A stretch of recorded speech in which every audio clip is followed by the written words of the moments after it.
Hi everyone! So for those of you who don't know me, my name is Alyssa and I am an incoming college freshman at Columbia, and around a month ago I posted a college decisions reaction video and a lot of you in the comments said that you wanted a stats video, so this is going to be that. I look quite different from in the other video. I have blue hair now and contacts, but we're vibing with it. So just as some background information, the schools that I did get into with these stats are Columbia University, UCLA, Boston University, Northeastern University, University of Michigan, Hunter College, and Brooke. And I was not a legacy student or an athlete student. I was not first gen either. But yeah, we're gonna get into the stats now and I hope you guys enjoy. So I attended one of the 9 specialized high schools. I think there's 9, there's probably 9, in New York City. And my school did not rank their students at all, mostly because it was a very competitive high school. My overall GPA was a 3.97 unweighted, I believe. And in high school, I took a total of 7 AP classes, I want to say. 8 including this prototype AP Russian class we had in my school. So the scores that I submitted, sophomore year I took AP World, I got a 4 on that. Junior year, I took AP US History, AP Psychology, AP English Language and Composition, and the prototype AP Russian, and I got 5s on all of those. And then my senior year, I took AP Environmental Science, which I got a 4 on, AP AB Calculus, which I got a 3 on, and AP US Government and Politics, which I got a 3 on, but I did not submit any of my senior year scores as part of my application because I took them after I already got all my college results. So even though my scores dipped a little, that didn't really impact me, luckily. I took the SAT a total of 2 times. I did not take the ACT at all. On my first SAT, I got a 1520, I got a 760 on math, and a 760 on English. And then I also took the optional essay section. I'm pretty sure they're getting rid of this going forward, but I got a 17 out of 24 on that. I was not satisfied with my essay score and I thought I could do better on math, so I retook it a second time, ended up getting a 1510 on it, which I was upset about because I went down a little bit. I got a 760 on math and a 750 on English, and then on my essay I got a 19 out of 24. So I ended up kind of super scoring. I submitted my English and math from the first SAT, so I submitted the 1520, and then I submitted the 19 out of 24 I got in the essay on my second SAT. Now for extracurriculars, I'm going to read these directly off my Common App, which I somehow remembered my password for. So this is the order I put it in, and I'll read the little descriptions as well. So first I put Girl Scouts of the USA Ambassador. I've been doing this for 9th, 10th, 11th, and 12th grade. I've actually been doing it for 9 years, but that's not an option on here. And for the description, I put attends monthly meetings to complete badges ranging from practical skills to community involvement, earned gold award on mental health and creativity. My second activity was co-president of this club called Tech Talks at my school.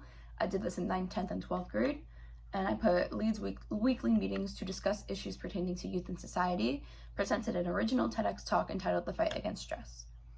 My third activity was the chief advertising officer of my nonprofit organization, Child Resilient. So I put co-founded a nonprofit organization to combat poor parenting and encourage healthy coping mechanisms, writes articles for www.childresilient.org. My fourth activity was president of Mentelligence, which is a partnership I run through Child Resilient. So I wrote, presents slideshows to 70 plus high schoolers on therapeutic approaches via Zoom, leaves a smaller breakout room to experiment and interact with the therapy. My fifth activity was vice president of National Honor Society at my school, oversees completion of NHS tasks, serves as a communicator between staff and other officers, provides NHS updates at student organization meetings. I forgot to read the years I've been doing the past few 4, I'm sorry. This one I did in 11th and 12th grade. I'll put the other ones on the screen. Then we have my 6th one. I was a teen intern at Project Right Now. I interviewed a member of the Shore House, a clubhouse for mentally ill adults, and wrote a narrative on the person published in Bridge Inc. magazine, and I did this in 12th grade. Then I put I was a cast member in Sing, which is my school's student-run drama production thing. So I performed in a student-made musical production, had a lead cast role in 2018, and attends daily rehearsals for learning dances, lyrics, and acting cues. I did this in 9th, 10th, and 12th grade. My 8th activity, I was a member of Creative Writing Club in 10th, 11th, and 12th grade. I attended weekly meetings for producing and sharing writing, compiled original pieces into a literary magazine for the entire school to read. My 9th activity, I was a mentor for Double Up.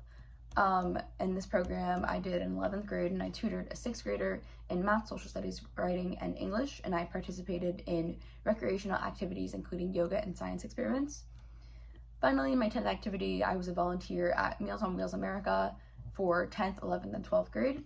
I assisted in packaging of meals, delivered meals to the elderly for 1 week each month, and engaged in friendly conversation with those receiving food.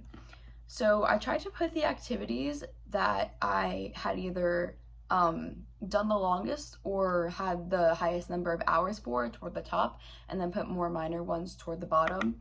And for my descriptions, notice that I did use like sentence fragments, but that's completely okay. I've watched other videos where people have done the same, and it allows you to include more words for each of them because you only have 150 characters per description, which is pretty low. So to maximize the amount of words I had, I used sentence fragments, but yeah.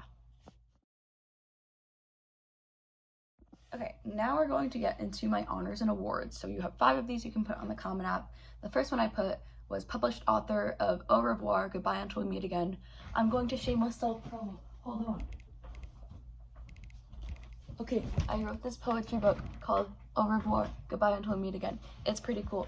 It's about love, heartbreak, and personal growth, semi-based on personal experiences. I think that really made me stand out. I did this in 12th grade.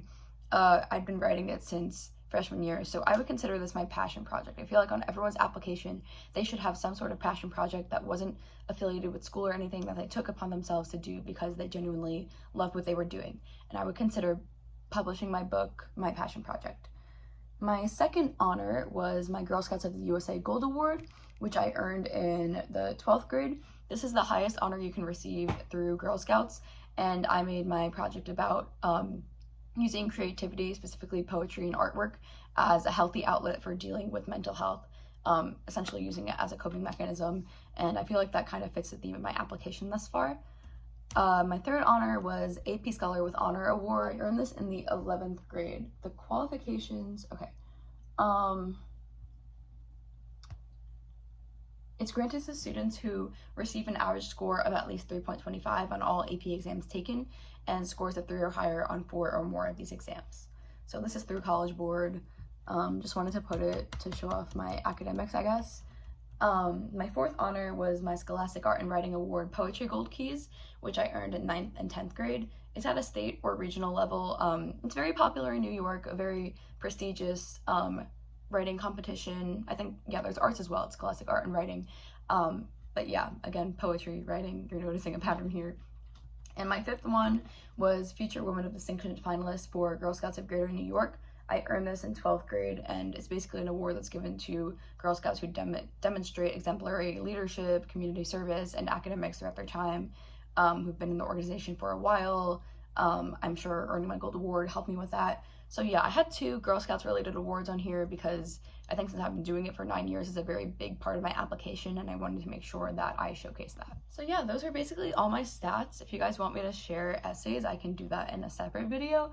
I do want to expand from just college content on this channel. I do want to put like vlogs and sit down and talk videos because I love doing that. But reflecting on the college application process, I think my essays definitely helped me out because although I do think my extracurriculars, honors, stats, and all of that were pretty strong, I feel like everyone who applies to Ivy League and top 20 schools does have strong academics. Once you reach a certain point, it really is equivalated. Is that a word? What I'm trying to say is like once you hit like high 1400, 1500 SAT score, it's all looked at the same. Like a 1590 and a 1500 is essentially viewed the same. So I wouldn't exhaust yourself over getting a perfect SAT score. I would spend more time working on your supplemental essays, your Common App essay, all of that, because I think that's really what put me over the edge, especially since I am majoring in creative writing. I feel like that's a pretty strong area of mine. So I think that really helped me out.